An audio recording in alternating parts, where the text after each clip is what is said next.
Ndugu zangu, mambo vipi?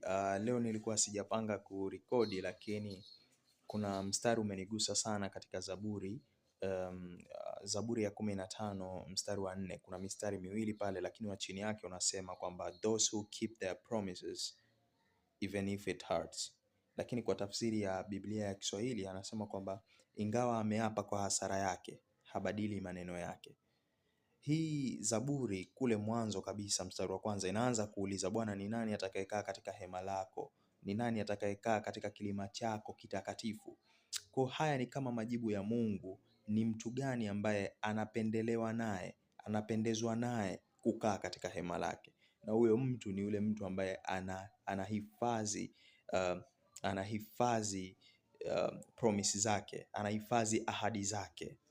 Kama amesema nitafanya, basi anafanya, hata kama hali imebadilika, hata kama mazingira hayamstahili kufanya hivyo, hata kama moyo wake umechoka.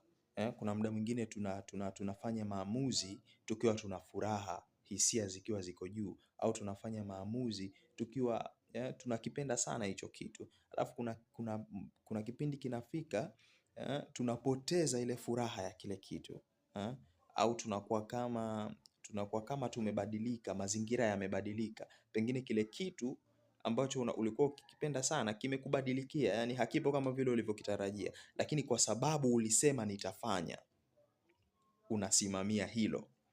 Na mfano mzuri hapa ni Yesu Kristo mwenyewe, kwa sababu alikubali kusulubiwa kwa ajili yetu.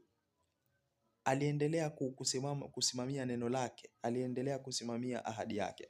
Hata pale alipochoka akaona kwamba Baba, kikombe hichi kama ni kwa mapenzi yako basi kitendeke, lakini kama si kwa mapenzi yako basi Bwana kisiwepo.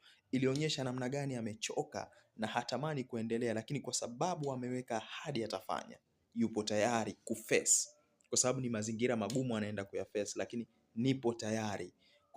Kwa mtu ambaye yupo ndani ya Kristo na Kristo ndani ya Mungu, manake ni mtu ambaye anaongozwa na kusudi. Na kama unaongozwa na kusudi, manake kukeep ahadi yako, yani kuhifadhi ahadi yako ni kitu muhimu, kwa sababu kinakuendesha katika kusudi lako kama vile Bwana anavyotaka. Lakini tu utamwambia Bwana, kama haya ni mapenzi yako basi yatimizwe, kama si mapenzi yako basi yasitimizwe. Kwa yakitimizwa na wewe ukiwa unatimiza ahadi yako na amani ipo ndani yako, manake hicho ni kitu fit sana. Hili neno limenigusa sana ndugu zangu, especially this time ambapo nipo ndani ya Kristo. Naamini na wewe pia litakugusa sana neno hili. Asante.